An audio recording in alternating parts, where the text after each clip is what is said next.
L-istrateġija l-Belt Valletta pubblikata aktar kmieni dan ix-xahar se tara twaqqif ta' Stakeholders Committee, kumitat li lan tiegħu spjegah is-Segretarju Permanenti Ewlieni Mario Kutajjar. Jaqqat l-ekspertiż li kien hemm qabel meta kien hemm ir-reabilitazzjoni tal-belt ma' dak li għamilna issa u allura nippuljaw ir-riżorsi kollha biex ikollna speċi ta' watchdog u anki proġetti li għaddu minn hemmhekk. L-istrateġija l-Belt Valletta tħares li tindirizza l-isfidi tal-Belt Kapitali b'mod koordinat filwaqt li tlaqqa flimkien il-ħtiġijiet tal-Belt ma' dawk tar-residenti, in-negozji u dawk kollha li jżuruha jew jaħdmu fiha.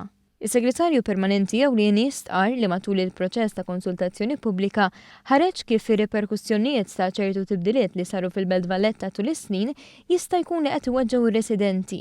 Iżda fil-konsultazzjoni ħarġu il-barra miswar tal-Belt, xi ħaġa li ħallit il-frott kif ir-rispons kien tajjeb ħafna u daħlu aktar minn 300 proposta li jmorru lil hinn minn dak is-suġġerit oriġinarjament. Kemm jista' jkun inkludejna affarijiet li ovvjament kienu jaqblu mal-kumplament tal-strateġija u anki mal-andament tal-konsultazzjonijiet għax hemmhekk tuħu l-fil ta' xiridu n-nies, u ħriġna bi strateġija approvata mill-Gvern li nemmen li l-stakeholders qegħdin on board dwarha. Spjegaj li avvenimenti bħal Presidenza u l-Valletta 2018 jixprunaw il-bidla.